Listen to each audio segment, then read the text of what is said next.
ভাষায় বলবো গরম, আরেকটি ভাষা হবে নরম। যখন আমার ভাই রইসুদ্দিনকে নির্মমভাবে মিথ্যা অপবাদ দিয়ে মব ফাইন্যান্সের মাধ্যমে হত্যা করা হয়েছিল, তখন ক্ষমতায় কে ছিল? ওই সময় ক্ষমতায় সেই ছিল যেই ব্যক্তি হলো মব ফাইন্যান্সের প্রতিষ্ঠাকারী। বাংলাদেশ ইসলামী ছাত্র সেনা ঢাকা মহানগরের সাবেক সভাপতি এবং আহলুস সুন্নাত ওয়াল জামাতের অতন্দ্র প্রহরী ছিলেন, যিনি মসজিদের মেহরাবে দাঁড়িয়ে দীপ্ত কণ্ঠে হক কথা বলতেন, যিনি একটি মহল্লার একটি সমাজের প্রতিনিধিত্ব করে সত্য কথাগুলো তিনি বলতেন। সেই সত্য কথায় ঈর্ষান্বিত হয়ে, হক কথায় ঈর্ষান্বিত হয়ে মিথ্যা অভিযোগ তুলে মব ভায়োলেন্সের মাধ্যমে তাকে নির্মমভাবে হত্যা করা হয়েছে। কিভাবে অসুবিক নির্যাতন চালিয়ে তাকে হত্যা করা হয়েছে, শহীদ করা হয়েছে, তা এখনো পর্যন্ত ফেসবুকের পাতায় যখন দৃষ্টি নিবন্ধ করি, অস্ত্রসিক্ত নয়নের সকল মানুষ নীরবে নিবৃতে কান্না করে।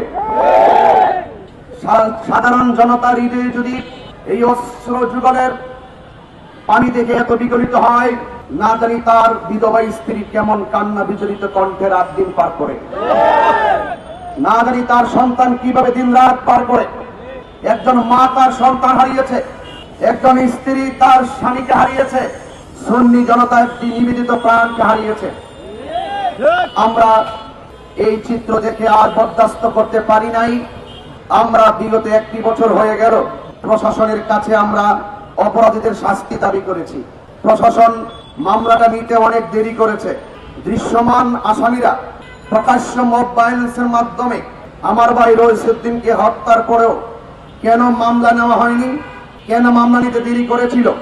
মামলা নেওয়ার পরে দীর্ঘ 1 বছর হয়ে গেল, আমার ভাই কবরে চলে গিয়েছে, কিন্তু আসামিরা দিব্যি ঘুরে বেড়াচ্ছে। এটা আমাদের হৃদয়কে আরো কষ্ট জাগিয়ে তুলেছে। এভাবে তো কোনো দেশ চলতে পারে না।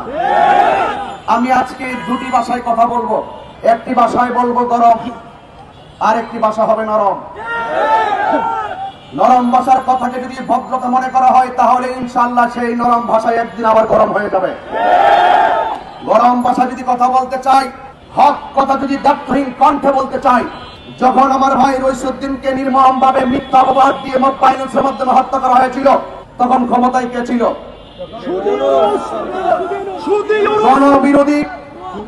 জনবিরোধী চুক্তি করে সাম্রাজ্যবাদীদের কাছ থেকে শুকরের মাংস আমদানিকারী।